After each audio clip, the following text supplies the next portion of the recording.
tu veux publier sur Amazon KDP avec l'IA et que tu veux pas passer les 6 prochains mois à produire des livres qui ne vendent pas, surtout reste bien sur cette vidéo parce qu'elle va être faite pour toi.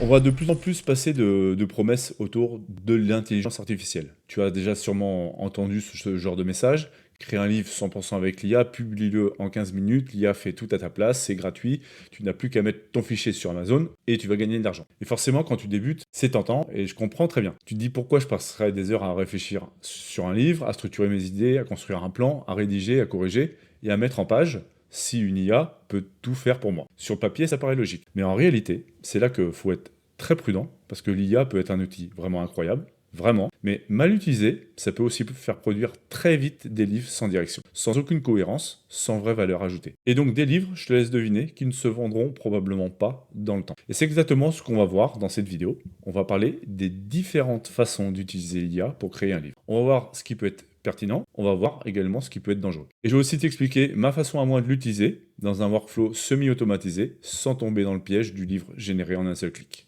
Avant de rentrer dans le vif du sujet, pense à t'abonner à la chaîne si tu veux progresser sur Amazon KDP, avec une approche plus sérieuse, plus structurée et éviter de publier au hasard. Il faut savoir que je publie chaque semaine du contenu pour t'aider à créer des livres plus cohérents, mieux positionnés et avec une vraie logique derrière de business. Déjà, il faut comprendre une chose. Quand on parle de livres créés avec l'IA, tout le monde ne va pas parler de la même chose. C'est pour ça que le débat est souvent un peu confus. Il y a plusieurs façons d'utiliser l'intelligence artificielle. Et elles ne vont pas avoir toutes les mêmes conséquences. La première façon, c'est l'IA comme un assistant d'écriture.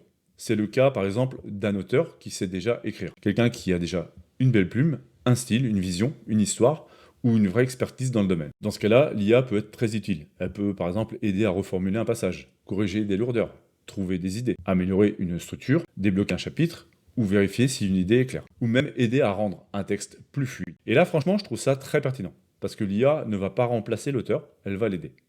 L'auteur qui sait écrire garde sa voix, il garde sa vision, il garde le contrôle, et l'IA devient juste un assistant. Un outil de soutien qui permet d'aller plus vite, de mieux organiser ses idées et de peaufiner son texte. Et pour quelqu'un qui sait déjà écrire, c'est probablement une des meilleures façons d'utiliser l'IA. Ensuite, la deuxième façon, c'est l'IA comme un outil de création pour les auto-éditeurs. Et là, on est un peu dans un cas un peu différent. Parce que tout le monde ne vient pas du monde de l'écriture. Moi, par exemple, je ne sais pas écrire. Je ne me présente pas comme un romancier littéraire. Clairement pas. Je suis ce qu'on appelle un auto-éditeur. Mon travail, ce n'est pas juste d'écrire un beau texte. Mon travail, c'est également de construire un livre qui répond à une demande, un livre avec un lecteur précis, un positionnement clair, une promesse forte, un contenu cohérent, une couverture adaptée, une page produit qui convertit. Donc dans ce cas-là, l'IA peut m'aider énormément.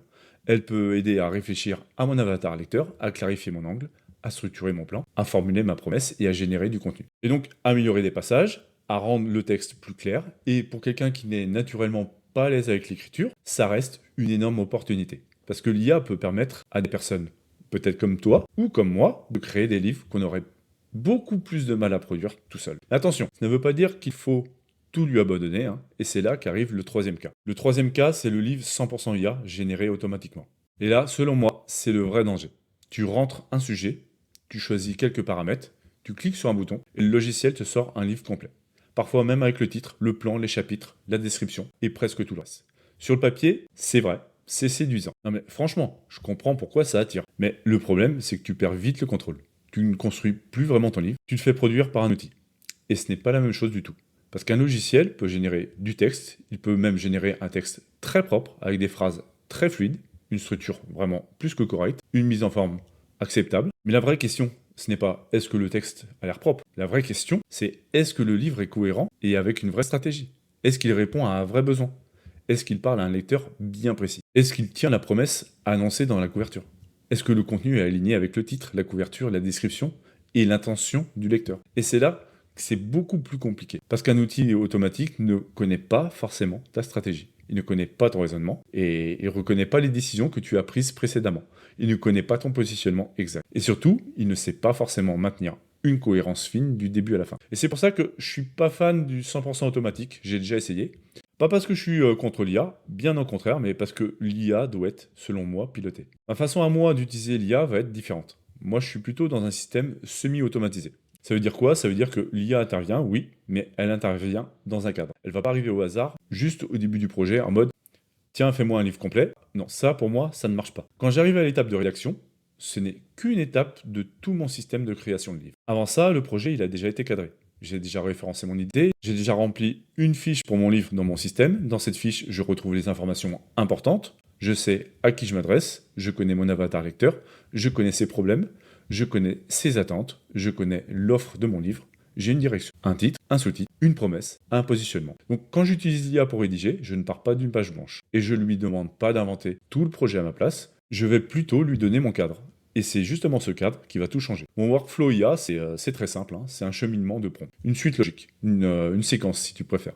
Je prends mes prompts dans un ordre bien précis, j'exécute étape par étape, et l'objectif c'est de générer un livre chapitre par chapitre, pas tout d'un seul, chapitre par chapitre, en se basant toujours par ce qui a été fait précédemment. Et surtout en gardant toujours la fiche du livre comme référence. C'est-à-dire que l'IA ne travaille jamais dans le vide, jamais dans le flou, elle ne rédige pas un chapitre isolé sans contexte, elle est alimentée par la stratégie construite précédemment. Le résultat, elle sait pour qui elle écrit, elle sait quelle promesse doit être tenue, elle sait quel angle garder, elle sait quel type de lecteur on veut toucher. Et moi, chaque étape, je peux vérifier, je peux corriger et je peux ajuster. Je peux garder la cohérence. Et ça, c'est très différent d'un logiciel qui génère tout automatiquement en quelques minutes, crois-moi. Et honnêtement, c'est quelque chose que je n'arriverai pas à reproduire aussi proprement avec un logiciel IA entièrement automatisé. Parce que le logiciel a son propre fonctionnement, sa propre logique, ses propres paramètres. Et même si tu peux personnaliser certains éléments comme le ton, le style, tu n'as toujours pas la main sur tout. Tu ne sais pas toujours exactement comment il interprète ton projet, tu ne sais pas toujours comment il construit ses chapitres, tu ne sais pas toujours pourquoi il prend telle direction plutôt qu'une autre. Et en plus, souvent, ça te demande encore un abonnement supplémentaire. Alors que moi, ce que je veux, c'est quelque chose de simple, efficace et qui soit maîtrisé. Je préfère utiliser les outils IA que j'utilise déjà, avec mon propre système, mes propres prompts, ma propre séquence et ma propre logique. Je ne cherche pas à faire un livre en 15 minutes, je cherche à créer un livre cohérent, plus rapidement, sans perdre le contrôle. Si je m'y mets vraiment à fond, des fois ça peut prendre une journée, ou ça peut prendre 2 ou 3 jours. Mais à la fin, j'obtiens quelque chose de cohérent. Et pour moi, c'est là que l'IA devient vraiment puissante. Pas quand elle remplace tout, mais quand elle s'intègre dans un système bien pensé. Et ce système, il est justement pensé pour plusieurs cas de figure. Si tu sais écrire, l'IA peut simplement t'aider à peaufiner, elle peut t'aider à clarifier certaines idées, à reformuler, à améliorer ton style, à enrichir certains passages, à vérifier que ton contenu est cohérent. Tu peux garder ta plume, ton ton, ta personnalité, et utiliser l'IA comme un assistant. Mais si tu ne sais pas écrire comme moi, ou si tu n'es pas à l'aise avec la rédaction, tu as quand même une solution. Et c'est important. Parce que beaucoup de personnes ont de très bonnes idées, elles peuvent avoir une vraie compréhension du marché, elles peuvent repérer une demande, elles peuvent construire une bonne offre, mais elles bloquent au moment d'écrire. Elles ne savent pas comment formuler, elles ne savent pas comment structurer leur chapitre, elles ne savent pas non plus comment passer de l'idée au manuscrit. Et là, l'IA peut vraiment devenir un vrai levier, mais à condition de l'utiliser avec un cadre. Pas en mode écris-moi un livre complet sur ce sujet, mais plutôt voici mon lecteur, voici ma promesse, voici mon plan, voici le chapitre à écrire, voici l'angle à respecter, voici ce que je veux obtenir. Et là, le résultat n'a plus rien à voir. Parce que si tu ne demandes plus à l'IA de deviner, tu pars dans la bonne direction, tu vas la guider, tu l'utilises comme un vrai outil de production. Le piège aujourd'hui, c'est de croire que l'outil va tout faire. Mais en réalité, ce n'est pas l'outil qui fait la différence, c'est le système dans lequel tu l'utilises. Tu peux avoir le meilleur outil IA du monde, hein. Il y a beaucoup de débats, ChatGPT, Gemini, Claude, les logiciels dédiés, etc. Si tu ne sais pas quoi lui demander, tu vas juste obtenir quelque chose de moyen. A l'inverse, avec un bon cadre, de bons prompts que tu peux personnaliser, une vraie logique et une fiche de produit bien construite, tu peux obtenir un résultat beaucoup plus cohérent, même avec des outils très accessibles comme ChatGPT. Et c'est exactement comme ça que je vois l'avenir de KDP avec l'IA. Ce n'est pas forcément celui qui va publier le plus vite qui va gagner. Ce n'est pas celui non plus qui génère le plus de livres automatiquement, c'est celui qui sait utiliser l'IA intelligemment, avec une vraie stratégie derrière. Parce qu'Amazon ne récompense pas un livre simplement parce qu'il existe, hein. Amazon va mettre plutôt en avant les livres qui intéressent les clients, les livres qui attirent, les livres qui convertissent, les livres qui répondent à une attente précise. Et pour ça, il n'y a pas de secret, il faut de la cohérence entre le marché, le lecteur, le titre, la couverture, la promesse, le contenu, la description. Et tout le reste, oui, l'IA peut t'aider, mais elle ne doit pas casser cette cohérence. Elle doit la renforcer justement. Donc, est-ce que créer un livre avec l'IA est une bonne idée? Oui, clairement oui, mais pas n'importe comment. Si tu utilises l'IA pour aller plus vite tout en gardant une vraie direction, c'est une opportunité énorme.